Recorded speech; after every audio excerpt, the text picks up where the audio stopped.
네, 이번 시간에는 평형과 안정성에 대해서 배워보도록 할 건데, 이게 돌림임이라고 그래서 여러분이 중학교 때 물리 선행을 했었어도 이 파트 아마 안 했을 거예요. 왜냐하면 이게 15 개정 교육과정에는 안 들어있고, 이번 교육과정에 다시 들어온 내용이거든요. 그 전 교육과정에 있었던 거예요.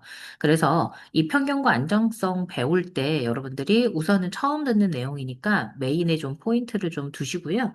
알짜힘과 돌림임, 역학적 평형과 구조물의 안정성, 이렇게 네 가지를 우리가 핵심 포인트로 잡는데, 우리가 힘에 대한 정의를 기본적으로 먼저 설명을 하도록 할게요. 자, 힘이라고 하는 건 물체 운동 상태나 아니면 모양을 변화시키는 원인을 우리가 힘이라고 하는데, 우리가 운동 상태를 두 글자로 얘기하면 뭐라고 얘기하느냐? 속도라고 그래요, 속도. 속도가 변한다고 하는데, 속도를 두 단어로 얘기한다면, 간단하게는 빠르기랑 뭘 뜻하면 되겠다? 방향을 뜻하면 되겠다. 그래서 빠르게 하고 방향을 변화시키는 원인이다. 아니면 모양을 변화시키는 원인이다. 그래서 이것을 우리가 뭐라고 부른다? 힘이라고 하는데, 힘은 force의 약자를 써서 F로 표시를 하고, 나는 물리에서 원에서는 지금 여러분들이 물리학에서 배우는 내용으로는 힘에 대한 정의를 이렇게 하지 않는데, 우리가 일반 물리학이나 대학 교재나 아니면은 예전에 이제 물리 2 교육 과정에 의하면 내가 이런 식으로 해서 화살표를 쓰는 값은 벡터라고 그래서 우리가 뭘 가지고 있다? 방향을 가지고 있다라고 얘기를 합니다. 그래서 내가 정의한 방향과 정의하지 않은 방향 두 가지로 나타내는데 정의한 방향은 플러스라고 한다면 정의한 반대 방향. 이 반대 방향을 마이너스 방향이라고 얘기를 해요. 예시를 든다면 내가 이게 이렇게 사방위를 표시를 해놓고 동쪽을 만약에 플러스로 잡았다라고 한다면 마이너스는 당연히 어느 쪽? 서쪽이 되겠고 북쪽을 플러스로 잡았다라고 한다면 마이너스는 남쪽이 되고 이렇게 되는 거예요. 그래서 정의한 것과 정의한 것의 반대 방향 이런 식으로 표시할 수가 있거든요. 일반적인 거고요. 이거는 문제집 풀 때마다 문제지에서 주거나 아니면 학교 시험지에서 준 내용대로 푸시면 됩니다. 자, 그럼 이렇게 힘은 우리가 플러스와 마이너스를 가지고 있는 벡터다라고 얘기를 했는데, 벡터하고 스칼라 값을 우리가 두 가지만 간단하게 설명을 하자면, 벡터라고 하는 거는 어떤 값이냐면, 물체가 어떠한 크기와 뭘 가지고 있었을 때, 방향을 가지고 있었을 때 우리는 벡터 값이라고 하고요. 스칼라라고 하는 값은 뭐냐면 크기만 가지고 있는 값이에요. 근데 여러분이 이거를 지금 모릅니다. 지금 하나씩 하나씩 배우면서 이제 하나씩 깨달을 건데, 작년에 통합과학 선생님하고 하셨던 분들을, 했던 사람들 같은 경우는 요 두 가지를 좀 구분을 해주기는 했어요. 근데 여러분 모를 친구들도 있을 테니까 설명을 하자면, 벡터라고 하는 거는 방향을 반드시 포함하고 있는 값이라서 플러스 마이너스를 적을 수 있는 거거든요.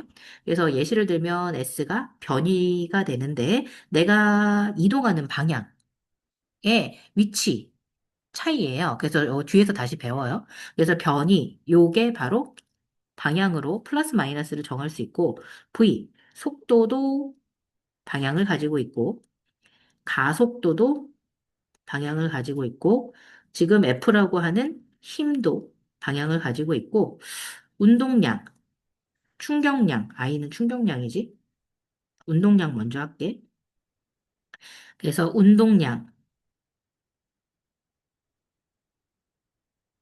뭐 여기다 추가로 충격량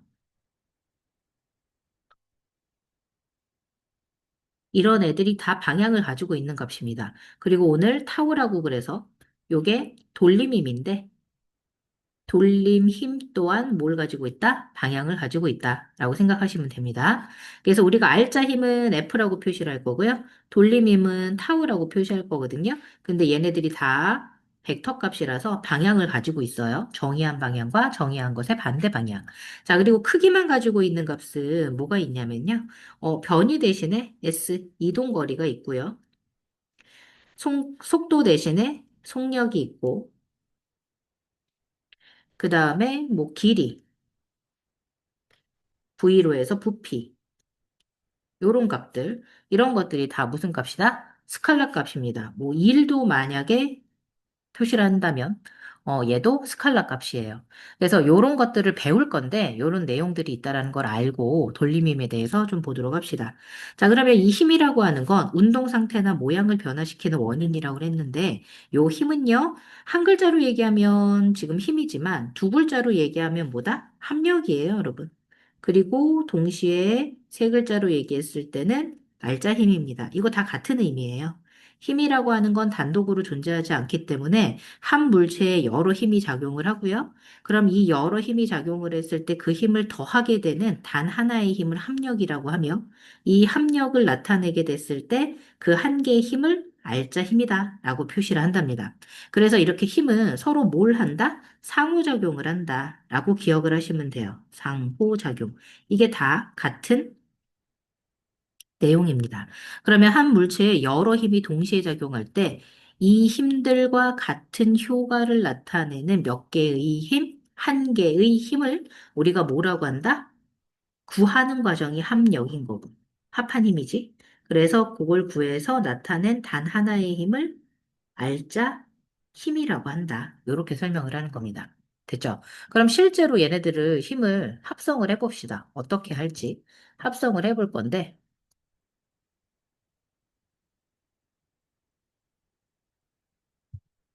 자, 알짜임 구하는 과정. 뭐 예시는 뭐 들어놓으면 되니까 쉽지 뭐. 같은 방향으로 두 힘이 작용을 할 때, 자, 그럼 이거 같은 방향이라고 그랬죠? 그러면 각도가 0도고, 반대 방향으로 작용하면 각도가 180도가 되겠고, 셋 이상의 힘은, 그런데 셋 이상의 힘이 봐봐. 반대 방향이거나 같은 방향이거나 0도 또는 180도인데, 그러면 이 힘이 어떻게 되는 거야? 나란하게 작용한다. 이렇게 생각하시면 될 것 같아요. 그래서 여러분들한테는 뭐 특별한 특수각을 가지고 있는 힘들은 잘 나오지는 않는 편입니다. 자, 그래서 먼저 같은 방향으로 힘이 작용을 할 때 F1인데 오른쪽으로 작용하는데 나는 일반적으로 오른쪽을 플러스로 잡아요. 그리고 여기도 F2도 오른쪽으로 플러스로 작용을 한다. 그럼 아예 수치를 넣어봅시다. 플러스 3N하고 플러스 5N의 힘이 오른쪽으로 작용을 한다. 그럼 알짜 힘은 어떻게 돼? 두 개 더하니까 플러스 8뉴턴. 끝난 거 아니야? 두 힘을 어떻게 하면 된다? 더하면 된다. 그럼 알짜 힘의 크기는 두 힘의 합이 되겠고, 알짜 힘의 방향은 두 힘의 방향이 되겠죠. 자, 이번에는 반대 방향으로 작용을 할 건데, 자, 왼쪽으로 작용하는 힘이 마이너스지. 그지? 그럼 얘는 마이너스 3뉴턴이라고 하고, 그 다음에 얘는 오른쪽으로 작용할 건데, 플러스 8뉴턴이다. 이렇게 얘기를 해보자. 예시를 그냥 드는 거야. 그러면 알짜 힘 F는 어떻게 되느냐? 지금 여기서는 뭐라고 썼냐면 큰 힘의 방향에서 작은 힘의 방향을 어떻게 해주면 된다? 빼주면 된다. F1이 F2보다 지금 큰 상태잖아. 그러니까 큰 힘에서 작은 힘을 빼주라는 거야. 그 선생님 별로 그 표현보다는 이게 좋을 것 같아. 뭐냐면 플러스 8뉴턴이라 그지? 마이너스 3뉴턴을 그냥 어떻게 하면 되는 거야? 더 하면 되는 거 아니야? 음, 방향까지 포함을 해서 더 해주면 됩니다. 그죠? 그러면 합력이라는 말을 완벽하게 설명할 수 있잖아. 힘을 어떻게 하면 돼? 방향까지 고려해서 더 하면 돼. 그래서 두 개를 더해가지고 결국에는 얼마가 나왔어? 그러면 플러스 5뉴턴이 알자 힘인 거 아니야? 그러면 오른쪽으로 해서 힘이 작용을 하는구나. 라고 생각을 하면 되겠죠. 그래서 알자 힘의 크기는 두 힘의 차라고 쓰지만 나는 그냥 얘네들 방향까지 해서 더한다라고 표시하는 게 좋을 것 같고요. 그 다음에 알짜힘의 방향은 당연히 큰 쪽 방향이 되겠죠. 당연한 거죠. 자, 이번에는 셋 이상의 힘이 작용할 때 그냥 덧셈 하시면 됩니다. 그래서 얘가 플러스 뭐 8뉴턴이고 얘가 마이너스 3뉴턴이고 그 다음에 얘는 오른쪽으로 플러스 2뉴턴이다. 이렇게 얘기를 한다면 결국에는 얼마? 플러스 7뉴턴이면 되겠죠? 그죠? 얘가 전체가 오른쪽으로 10뉴턴, 왼쪽으로 3뉴턴이니까요. 그래서 두 힘의 합성을 반복을 해서 알자 힘을 구하면 되겠습니다. 별 내용이 아니죠? 그러면 이렇게 알자 힘이 작용을 했을 때 물체가 어떤 운동 상태를 갖게 되느냐. 아까 운동 상태, 여기 보이죠? 운동 상태가 어떻게 된다고 그랬어요? 바뀐다고 그랬잖아요. 그래서 그 운동 상태가 어떻게 변하는지를 설명을 하도록 할게요.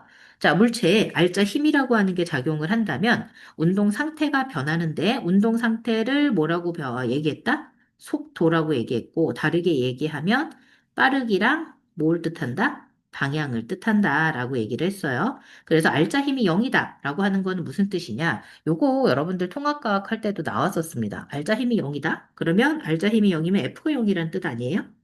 그죠? 써볼까요? F가 0이에요. 그죠? F가 0인데, 여러분, F가 0일 때 뭐가 0일 수 있는지 생각해 봐요. 이 힘이라고 하는 거의 정의는 질량하고 가속도를 곱하는 겁니다. F는 ma. 그러면 m이 질량인데, 질량의 단위는 뭐였죠? 킬로그램이에요. 질량이 0일 리는 없어요. 그러면 가속도가 바뀌는 건데 가속도 단위가 미터 퍼 세크 제곱입니다. 그러면 우리는 질량은 0이지가 않을 테니까 알짜 힘이 0이라고 하는 이 조건에는 뭐가 0이다? A 값, 가속도가 0이다라는 말이 포함이 되어 있는 거죠. 그럼 가속도가 뭔지를 알아야 되는데 가속도라고 하는 게 바로 뭐냐? 델타 T분의 델타 V 요렇게 표시할 수 있어요. 이게 바로 뭐라고요?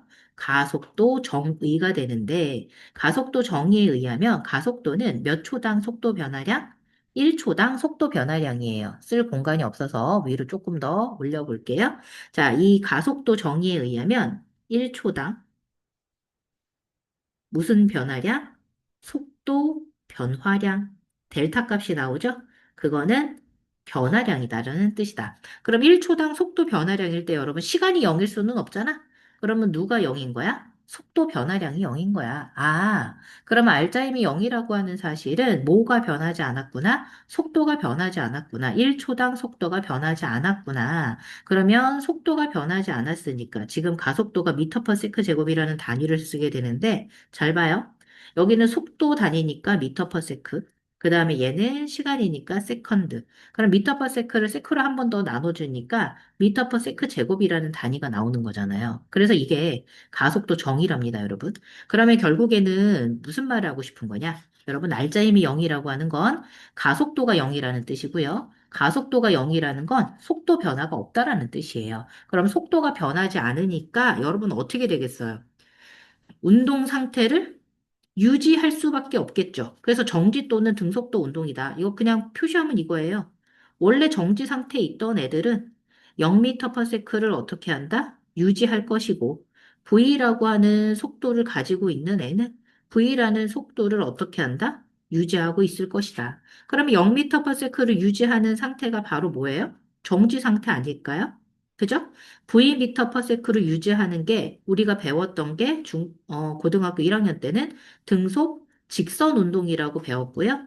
이거를 간단하게 얘기하면 등속 직선. 직선이 방향이 안 바뀌는 거잖아요. 그럼 빠르기도 안 바뀌고 방향도 안 바뀌니까 그거를 그냥 간단하게 등속도 운동이다라고 해도 되는 거죠.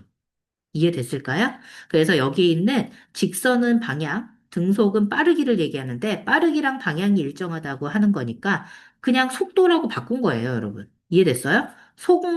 음, 직선 방향으로 일직선으로 가는 운동은 그냥 속도가 일정하다라고 표현을 하는 거죠. 방향을 포함하는 값이니까. 이해됐죠? 그래서 요게 우리가 알짜 힘이 0이었을 때 나타나는 현상입니다. 그러면 정지거나 등속 직선 운동을 한다. 등속도 운동을 한다. 그러면 힘의 방향과 그 다음에 또 하나는 누구 방향을 볼 거냐? 운동 방향. 운동 방향을 우리는 V라고 표시할게요. 얘도 속도 방향인 거죠. 그래서 운동 방향을 다른 말로 얘기하면 무슨 방향? 누구의 방향이다? 속도의 방향이다. 라고 보시면 되겠다. 그러면 알짜 힘의 방향과 운동 방향 사이의 각도를 볼게요. 자, 알짜 힘의 방향이 오른쪽인데 운동 방향도 오른쪽이에요. 둘 다 같은 방향이니까 각도가 몇 도예요? 0도를 이루고 있죠? 그래서 운동 방향과 알짜 힘의 방향이 같았을 때는 어떻게 된다? 속력이 빨라져요. 속력이 어떻게 되는 상태? 증가하는 상태. 하지만 방향은 바뀐다, 안 바뀐다? 안 바뀌고 일정한 상태가 되죠. 그 다음에 두 번째.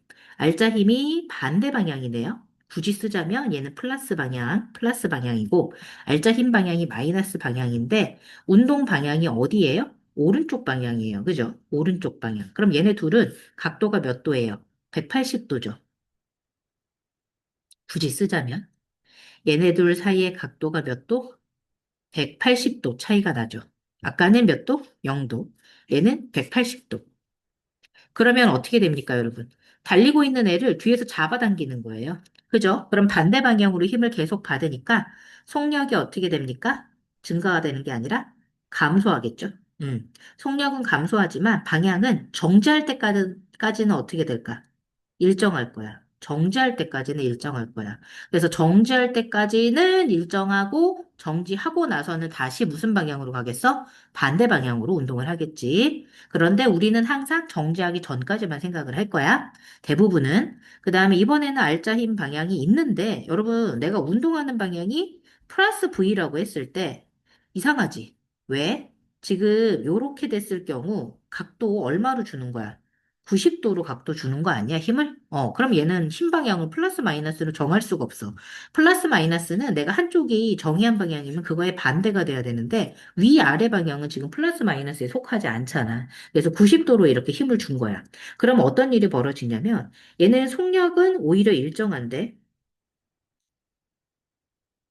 뭐만 바뀐다? 운동 방향만 바뀌게 됩니다. 그래서 운동 방향이 변화가 일어나는 이런 반응이 일어나요. 그래서 속력은 일정하고 운동 방향이 바뀌는 이런 운동을 하는데 대표적인 예가 바로 뭐냐면 등속 원운동이에요. 그래서 등속 원운동에 해당하는 게 여러분들 그림 그리시면 알 거예요. 그릴 곳이 없네?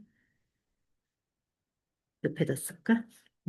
그러면 이렇게 원으로 됐을 때 내가 이렇게 공에다가 실을 매달아 놓고 물체를 움직이게 되면 어떻게 돼? 이렇게 수직 방향으로 뭘 해? 운동을 하게 되겠고, 그 다음에 내가 원의 중심 방향으로 뭐가 작용을 해? 힘이 작용을 하겠지. 그걸 뭐라 그래? 구심력이라고 해서 배웠어. 그럼 물체가 이렇게 회전을 하게 됐을 때 계속 돌면서 운동 방향이 어떻게 됩니까? 바뀌어요.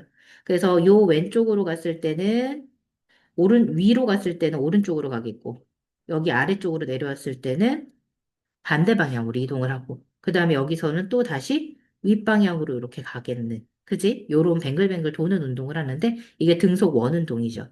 그럼 이렇게 뱅글뱅글 돌 때, 자, 원 중심 방향으로, 구의 중심 방향으로 계속 같은 크기의 힘이 작용을 할 때 등속 원 운동을 하는 겁니다. 됐죠?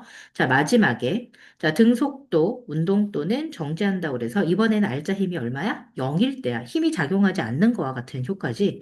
그럼 힘을 안 작용을 하고 내가 둘 중에 하나야. 등속도 또는 정지라고 그랬으니까 내가 오른쪽 방향으로 그냥 플러스 미터 퍼 세크, V 미터 퍼 세크로 움직이거나 또는 정지, 0 미터 퍼 세크로 가만히 있었을 때 그 상태로 어떻게 한다? 얘는 V로 유지하고 얘는 0으로 유지하는 거야. 그래서 알짜 힘이 0일 경우, 그러면 얘는 무슨 상태다? 운동 상태가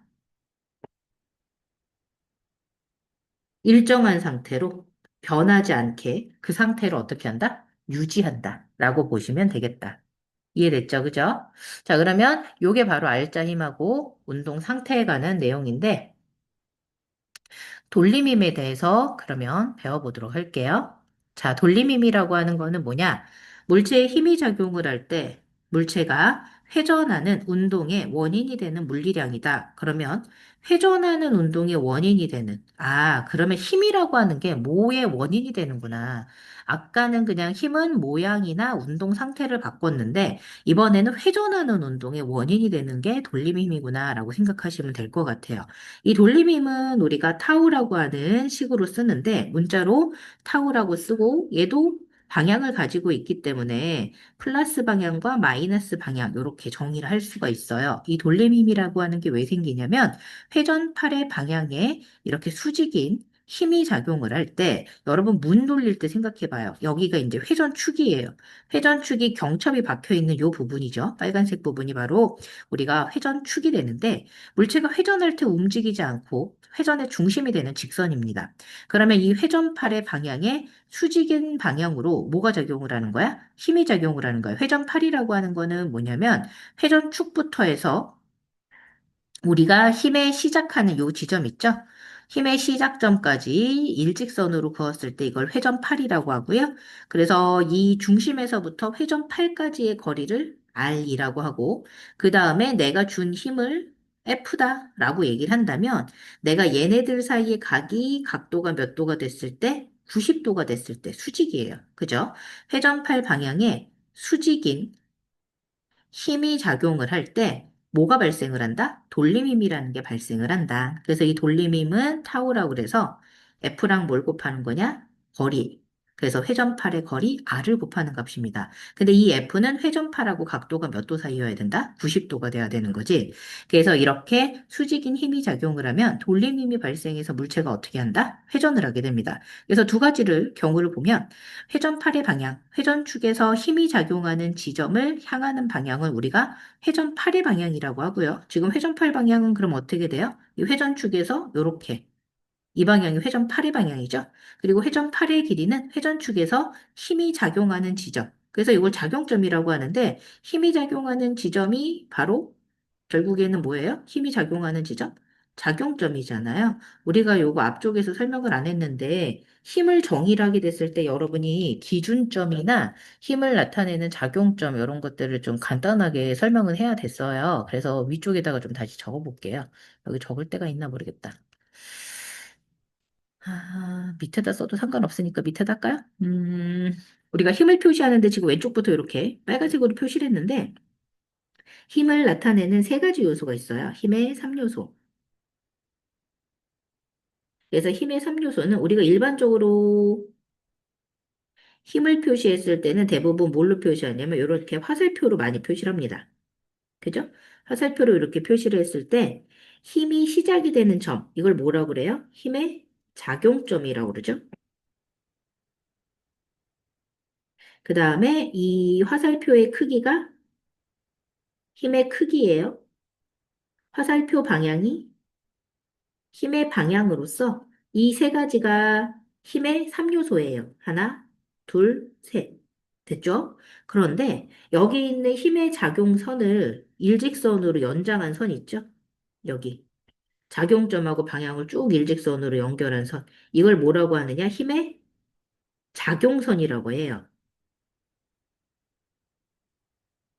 그래서 작용선이라고 하는데 힘이 지금 시작되는 지점이 힘의 작용점이라고 그래서 내가 지금 방금 얘기했듯이 힘이 시작되는 지점에서부터 여기 회전축까지 거리 요거를 바로 우리가 회전 8의 길이라고 하고 그 다음에 이 방향 자체를 힘의 방향이라고 합니다. 됐죠? 그래서 두 가지, 힘의 방향이 아니라 회전 8의 방향이라고 그래요. 그럼 요 두 가지를 가지고 이제 돌림힘의 크기를 측정을 할 건데 회전축에서 여기가 이제 고리가 있는 지점이고 경첩이 있는 부분이고 R만큼 떨어진 지점에 수직으로 크기가 F인 힘을 줬어요. 그러면 이때 돌림힘의 크기는 회전팔의 길이와 그 다음에 여기 준 힘의 크기에 어떻다? 비례한다. 라고 그래서 내가 길이에 단위는 뭐예요? 미터고 그 다음에 여기 있는 힘에 단위는 뭐예요? 뉴턴이니까 이거 순서 바꿔서 뉴턴, 미터 이렇게 썼는데 여러분이 참고사항으로 1 배웠거든요. 음. 1이라고 그래서 힘하고 이동거리 곱했을 때도 단위가 똑같은 줄 알아요. 힘은 뉴턴, 그 다음에 이동거리 단위는 미터. 그래서 요거는 힘하고 이동거리를 곱해야지만 1한 양이 나오는데 이때 1한 양의 단위는 뭐였냐면 줄이에요. 얘는 같은 단위거든요. 근데 얘랑 얘는 같은 단위가 아닙니다. 왜 그러냐면 이때 우리가 했다라고 하는 거의 기준은 어떻게 되냐면 물체가 있었을 때 힘을 준 방향으로 물체가 이동을 했을 때 우리가 일을 했다고 그래요. 그래서 힘의 방향하고 이동 방향이 어때요? 같은 방향입니다. 힘의 반대 방향으로 이동해도 안 되고 수직으로 이동해도 안 돼. 근데 지금 얘 같은 경우는 어떻게 되니? 돌림힘을 주게 되면 얘가 이렇게 회전을 하게 되면서 내가 이 팔 길이하고 계속 어떤 상태로 지금 힘을 받은 거야? 수직으로 힘을 받아서 내가 움직이는 방향이 그치 힘의 방향하고 다르잖아. 그래서 여기는 그냥 뉴턴 미터는 맞는 단위야. 근데 이거를 줄로 바꾸면 된다, 안 된다? 안 된다. 이거 1과 같은 단위라고 하시면 안 됩니다. 다른 거예요. 됐어요? 요거 기억하시고요.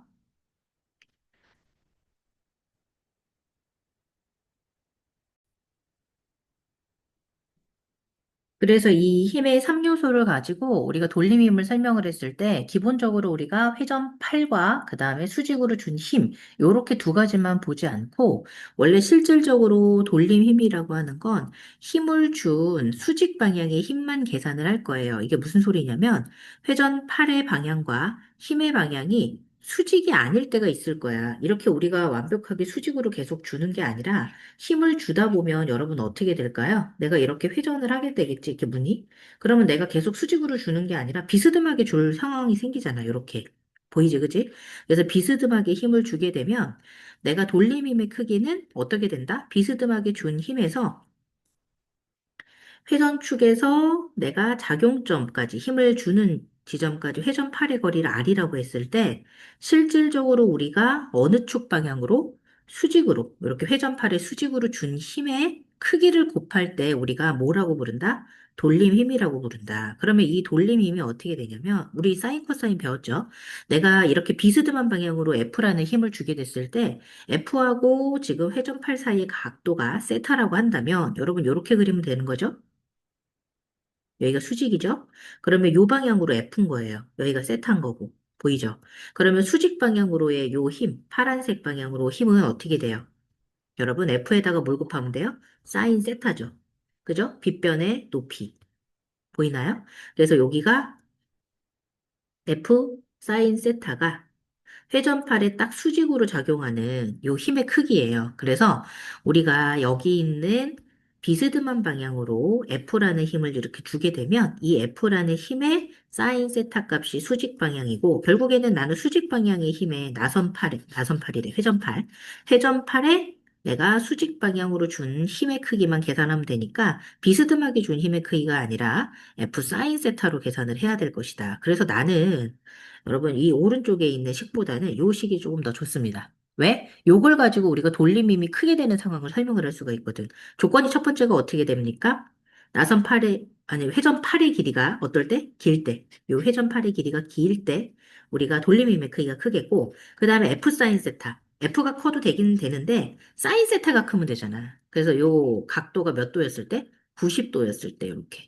90도였을 때 돌림힘의 크기가 크다. 요거를 확인하기 위한 과정이에요. 그래서 실제로 돌림힘 크기에 영향을 주는 요인을 예시로 든다면 11페이지에 있으니까 다음 페이지에서 확인해 보도록 하겠습니다.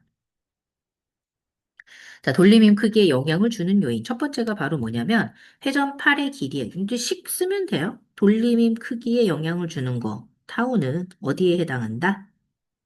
F 사인 세타에다가 뭘 곱하라고? 회전팔, R을 곱하라고. 요 식이야. 그럼 첫 번째는 뭐냐면 돌림힘 크기와 회전팔의 관계. 이거 뭐예요? 회전팔의 길이가 길수록, R 값이 길수록 돌림힘, 타우 값이 어떻다? 크다. 요거잖아요. 그러면은 이거 뭔 내용? R 값이 크면 타우 값이 크다. 요 내용이에요. 끝이죠? 그 다음에 이제 두 번째는 뭐냐면 내가 돌림힘 크기와 F의 방향이다. 그래서 자, 힘을 주는 방향 F와 회전 팔의 방향이 이루는 각, 요거 세타죠. 이게 그럼 결국에는 뭐예요?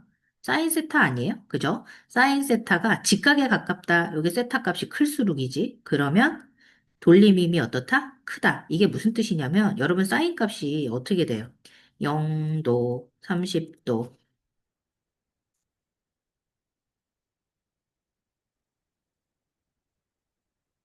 그 다음에 45도, 60도, 90도. 이렇게 되잖아요.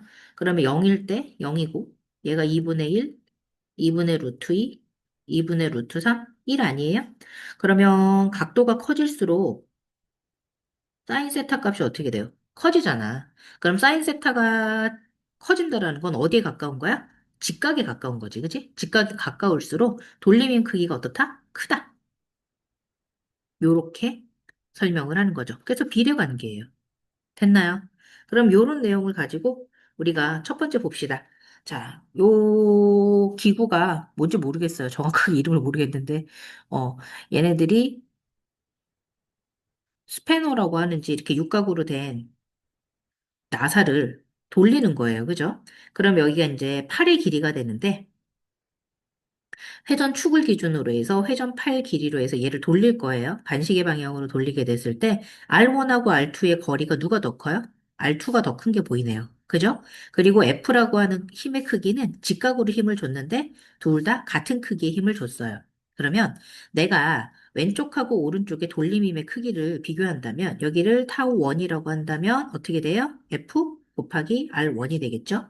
그 다음에 여기 타우 2라고 한다면 F 곱하기 R2가 될 거예요. 그럼 R2가 훨씬 더 크니까, 그지? 요게 값이 크잖아. 그럼 결국에는 누가 더 큰 거야? 돌림힘 크기는 타우 2가 더 큰 거지, 그지?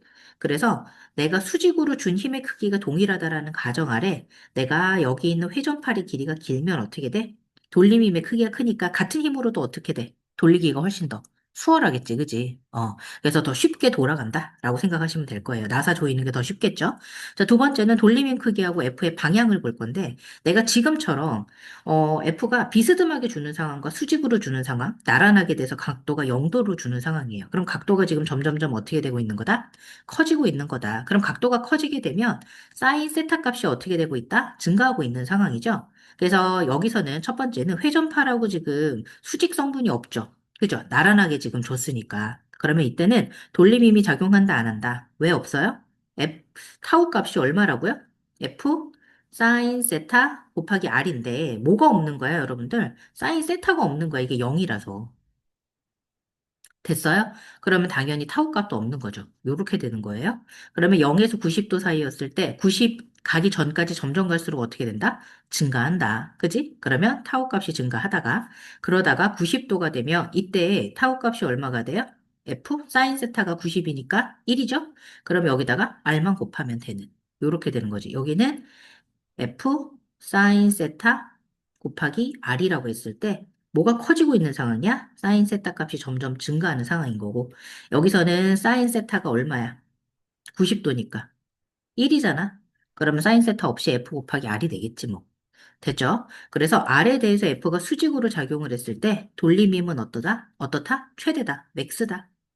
제일 크다라고 생각하시면 되겠죠. 자, 그러면 이런 돌림빔은 아까도 얘기했듯이 뭐다? 벡터입니다. 뭘 가지고 있다? 방향을 가지고 있어요. 그래서 회전축에 대해서 시계 방향하고 반시계 방향으로 하는데 일반적으로 우리가 시계 방향을 플러스라고 정했으면 시계 반대 방향은 마이너스로 이렇게 나타낼 수가 있어요. 그래서 이거는 뭐 문제 푸는 사람에 따라 기준에 따라 다를 수 있는데 문제지에서 만약에 시계 방향을 플러스로 한다라고 한다면 반시계 방향은 마이너스가 되고 만약에 시계 방향을 마이너스로 한다면 시계 반대 방향은 플러스가 되는 이런 상황이 되어야 됩니다. 그래서 주는 대로 푸셔야 돼요. 나한테 나중에 와가지고 선생님 플러스를 우리 시계 방향으로 하기로 했잖아요. 하시면 안 돼요. 이거 선생님들마다 다를 수 있고 문제마다 다를 수 있어요. 그래서 여러분들이 마음대로 정하지는 않는데 우리가 우선 기준적으로는 시계 방향으로 플러스를 잡기를 해요. 대부분. 이렇게 기억하시면 좋겠고 학교에서 문제 풀 때는 준 대로 푸시면 됩니다. 자, 그럼 돌림힘 도대체 어디다 이용하는지 봅시다. 자, 지뢰하고 촉박기에 이용하는데 둘 다 돌림힘을 사용을 하는 거예요. 그래서 먼저 지뢰. 아, 여기까지 안 나올 것 같긴 하는데 혹시 몰라서 그냥 다 넣도록 하겠습니다. 여러분들이 중학교 때 했는데 간단하기는 했거든요. 지뢰 종류가 모두 몇 종류가 있냐면 1종 지뢰, 2종 지뢰, 3종 지뢰 이렇게 있어요. 지뢰 종류에 따라서 1종 지뢰가 있고 그 다음에 2종 지뢰도 있고 그 다음에 3종 지뢰도 있습니다. 이렇게 종류가 세 가지가 있는데 먼저 일종 지뢰 같은 경우는요, 이렇게 있었을 때 우리가 시소 생각하시면 돼요. 그러면 내가 여기가 받침점이 되겠고요. 그 다음에 여기다 물체를 올려놔요. 물체를 올려놓은 게 작용점이 되겠고, 누르는 지점이 힘점이 됩니다. 여기까지 됐죠? 그럼 이렇게 됐을 때 작용점하고 받침점 사이 거리를 B, 받침점에서 힘점 사이의 거리를 A라고 한다면 누가 더 긴 상황이에요? 힘점까지 거리가 A가 더 긴 상황이에요. 그러면 힘점까지 거리가 길면서 우리가 이때 돌림힘을 받침점을 기준으로 한다면 어떻게 되느냐? 뭐 밑에 대충 그림 나와 있으니까 볼게요. 내가 지금 힘을 주는 지점을 힘점이라고 했고 물체를 올려놓은 지점을 작용점이라고 그랬죠. 그래서 물체는 아래쪽으로 중력을 작용을 시키고요. 그 다음에 내가 누르는 지점에 아래쪽으로 힘을 줘요. 그러면 어떤 일이 벌어지느냐? 받침점을 기준으로 해서 우리가 돌림힘이 두 개가 생기는데 이 받침점이 기준이라고 한다면 물체는 시계 방향의 돌림힘이 생겨요. W 곱하기 B만큼. 그지? W는 물체 무게죠. 뉴턴이고요. 그 다음에 여기다가 내가 회전하는 팔의 길이, B의 길이를 미터로 이렇게 잡은 거예요. 그럼 이거 무슨 방향이냐? 시계 방향 돌림힘이거든요. 근데 이번에는 내가 받침점을 기준으로 왼쪽으로 해서 이번에는 반시계 방향의 돌림힘이 생겨서 F라는 힘으로 얼마만큼? A라는 이 회전 팔의 길이로 돌림힘을 만들 거예요. 그럼 이게 지금 균형을 잡고 있다라는 건 얘네 둘이 어떻다라는 뜻? 같다라는 뜻인데 지금 A하고 B 중에 누가 더 길어요? A가 길겠죠? 그럼 여러 번 질문할게요. A가 B보다 길게 되면 곱해지는 F랑 W 요 값은 누가 더 크겠어요? W가 더 크겠죠. 그죠? F가 더 작아져요. 곱해서 값이 같아야 되니까. 이해됐나요? 그래서 여기서는 무슨 특징이 있냐면 힘의 이득이 있고요. 거리는 손해예요. 더 많이 움직여야 돼요. 이해됐나요? 그래서 요런 예시들이 이제 뭐가 있냐면 가위라든지 예시를 들어보자면 가위 아니면 시소, 장도리 이런 것들이 있습니다. 장도리 밑에 있어요. 좀 이따 설명할게요. 자, 그 다음에 두 번째 이종지례인데 이종지례는 어떻게 되냐면 여러분 떡서는 작두 알아요? 그래서 요렇게 떡을 썰거나 했을 때 요렇게 칼날이 이렇게 있어서 여기다 이제 떡이나 아니면 약재 같은 걸 넣고 싹둑싹둑 썰어요. 그러면 여기 끝에가 바로 받침점이 되겠고요. 여기가 작용점, 여기 맨 끝에가 힘점이에요, 여러분. 그러면 어디가 A가 되느냐? 받침점부터 힘점까지 거리가 A가 되겠고요. 그 다음에 작용점까지 거리가 B예요. 그럼 결국에는 누가 더 커요? A가 더 큰 상황이죠. 위에랑 똑같아요. 힘에 이득이 있고 거리는 분명히 손해가 납니다. 그래서 요런 예시들이 뭐가 있느냐? 이종질의 병따개라든지 손수레라든지 손톱깎기 지금 얘기했던 작두 이런 것들이 있어요. 됐죠? 그 다음에 삼종질의 대표적인 예로 젓가락 생각하시면 너무 쉬워요. 젓가락, 핀셋 이렇게 생각하시면 좋은데 맨 끝에가 받침점이고요. 양옆에를 누르는 게 힘점이에요. 물체를 이렇게 짚는 맨 마지막 부분이 작용점인데요. 이번에는 받침점에서 힘점까지 거리를 A라고 하고 작용점까지 거리를 B라고 한다면 A가 작아요. 그래서 얘는 거꾸로 힘은 분명히 손해예요. 근데 조금만 움직이면 돼서 거리가 이득이 냅니다. 그래서 이런 대표적인 예가 낚싯대 있고요. 그 다음에 사람의 팔, 그 다음에 젓가락, 핀셋이 있어요. 요런 것들이 바로 3종 질이에요. 됐어요? 밑에 잘 안 보이니까 좀 전체적으로 올려보도록 할게요.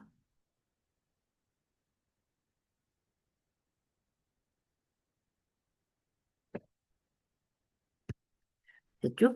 그래서 이렇게 돼서 여러분들이 대략적인 걸 좀 기억했으면 좋겠다. 자, 그럼 지뢰는 지금처럼 돌림힘을 이용을 해서 물체를 들어 올리는 기구라고 그랬는데, 방금 얘기했듯이 대부분은 무슨 이득이 있냐면, 힘의 이득이 있어서 써요. 1종하고 2종 지뢰만. 3종 지뢰는 거리가 이득입니다. 자, 그래서 1종, 2종 지뢰는 특징이 바로 뭐냐면, 지금처럼 내가 물체가 있는 위치보다 힘을 주는 위치가 거리를 길게 해서 내가 거리는 손해를 봐도 힘은 이득이 있는 이런 상태예요. 그래서 물체 무게보다 작은 힘으로 물체를 들어 올릴 수가 있는데 내가 지금 왼쪽은 시계 방향, 왼쪽은 반시계 방향, 오른쪽은 시계 방향으로 해가지고 돌림힘을 작용을 시켜서 내가 얘네들 힘의 크기가 같으면 서로 같다고 그래서 요 힘 크기를 유추를 했었잖아요. 그러면 요 관계식에 의해서 우리가 F로 정의를 하면 어떻게 돼? A랑 F 곱한 값과 B랑 W 곱한 값이 서로 어때야 돼? 같아야 되니까 우리가 여기 있는 F를 구하기 위해서는 A분의 B 곱하기 W. 근데 지금 A가 크니 B가 크니? A가 더 크잖아.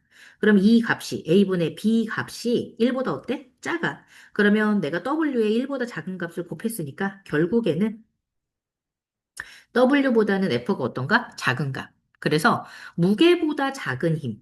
이게 무슨 뜻이야? 무게보다 누가 작다고? 힘이 작아서 작은 힘으로 무거운 물체를 들어 올릴 수가 있는 장점이 있는 거야. 대신에 거리는 어떻게 되는데? 멀어져서 많이 이동시켜야지. 나는 H만큼 올리려면 S만큼 눌러야 돼. 더 많은 거리를 눌러야 되는 겁니다. 그죠? 그래서 이런 예시에 해당하는 것들이 뭐가 있느냐? 병따개, 장도리, 가위, 스패너, 대저울, 사람의 뼈와 근육 이렇게 있거든요. 요거 예시 몇 가지만 밑에서 찾아서 보고 다시 축바퀴 들어갈게요. 자, 일상생활에서 돌림힘 이용하는 기구에 병따개 나왔는데 병따개 몇 종지래라고 그랬더라? 2종지래다 이렇게 얘기를 했어. 이종질의 맨 끝에가 바로 뭐가 되는 거야? 받침점이고, 여기 병을 따는 거지, 그지? 병 따개니까 여기가 따는 부분이 작용점이고, 나는 어디다 힘 줘? 맨 뒤로 힘을 주잖아. 보입니까, 여러분들? 그죠? 그러면 어디가 A예요? 여기요. 힘점까지가 A 거리죠. 그 다음에 여기가 작용점까지가 B예요. 누가 더 길어요? A가 더 길어요. 그럼 힘은 적게 준다? 라고 얘기를 했죠. 그 다음에 장도리. 장도리는 어디가 받침점이에요? 여기가 받침점이에요, 여러분들. 원래 여기다 받치고 있었어요. 그래서 여기다 못을 뽑는 거죠. 이게 원래 여러분 이거 어떻게 돼 있던 거야? 장도리가. 이런 식으로 눕혀져 있었던 거잖아. 반듯하게 있다가. 근데 그거를 어떻게 한 거야? 자루를. 이렇게 회전을 시킨 거지. 그래서 뽑히는 거잖아. 그러면 여기 못이 박혀 있는 부분이 무슨 점이야? 작용점이고 여기다가 잡아당기는 여기 수직 방향으로가 힘점이 된단 말이지. 그러면 받침점에서 작용점까지 거리가 B고 받침점에서 힘점까지 거리가 A니까 누가 더 길어요? 음. A가 더 길죠, 그죠? A가 더 길어가지고 얘가 지금 장도리 같은 경우가 몇 종지래? 1종지래. 여러분 1종지래하고 2종지래 가장 큰 차이점은요. 여러분 잘 안 보이죠? 이게 이제 여기 거리가 이렇게 겹쳐져 있으면 2종지래요. 근데 1종지래는 받침점을 기준으로 오른쪽 왼쪽으로 해서 나눠져서 거리가 겹쳐 있지 않는답니다. 그 다음에 사람의 팔 같은 경우 볼게요. 사람 몸을 이루는 뼈와 근육도 지뢰예요, 여러분들. 그래서 물체를 들어 올리게 될때 좀 읽어볼까요? 팔뼈가 이어진 관절 부분이 회전축이 돼요. 여기가 회전축이네요. 그죠? 회전축이 되고, 그 다음에 근육이 뼈에 연결된 부분이 힘점이 되죠. 아, 그럼 여기다 힘을 주는 거다. 그지? 그러면 물체의 무게 중심이 작용점이 되는 거지. 아, 그래서 어떻게 되느냐? 근육은 물체의 시계 반대 방향으로 돌림힘을 작용을 하고, 아, 이쪽 방향으로. 그 다음에 물체의 시계 방향으로, 중력은 물체의 무슨 방향으로? 시계 방향으로 돌림힘을 작용을 한다. 이게 무슨 소리냐면요, 여러분. 근육이라는 것은 내가 얘를 들어 올리는 거잖아. 그럼 물체에 무슨 방향으로 힘이 작용을 하냐면 여기 힘점이니까 이쪽 방향으로 힘이 작용을 하는 거야. 회전축을 기준으로. 그러면 이게 팔이 되겠지, 그지? 맞아? 여기가. 그러면 내가 요게 R이고 요게 F라는 힘을 주게 되는데 물체 무게는 여기 W잖아, 여러분들. 그럼 아래쪽으로 중력이 작용을 한단 말이야. 그러면 중력 방향은 내가 회전축, 여기가 받침점이라고 한다면 힘점을 기준으로 해서 무슨 방향이야, 이거? 시계 방향의 돌림 힘이겠지? 맞아? 시계 방향. 시계 방향의 돌림 힘이라고 한다면 내가 물체가 어떻게 돼? 중력을 반대 방향으로, 중력 방향의 반대 방향으로 내가 물체한테 뭘 준 거야? 힘을 준 거잖아. 근육은 그러면 무슨 방향이? 중력의 무슨 방향으로 준 거야? 반대 방향으로 힘을 준 거지. 얘는 그러면 무슨 방향인 거야? 반시계 방향. 그러니까 이 힘이 같으면 어떻게 되는 거야? 돌아가겠지 뭐. 그지? 근데 같으면 돌아가는 게 아니지 사실은. 같으면 그대로 멈춰 있는 건데 내가 반시계 방향으로 힘을 더 주면 돌아가는 거겠지. 이해됐나요? 그래서 이렇게 설명을 한 게 바로 질에 대한 내용입니다. 내용이 좀 많죠? 자, 그 다음에 오른쪽에 있는 내용 볼게요. 촉바퀴.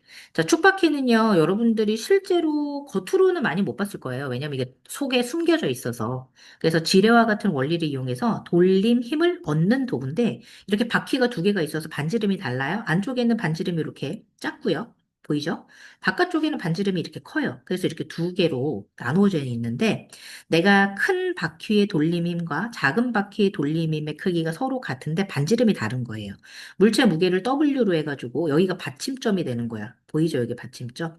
그럼 지뢰랑 똑같은 거 아니야? 물체를 매달아 놓은 지점이 바로 뭐가 되겠어요, 여러분들? 여기가 작용점이니까 거리가 B.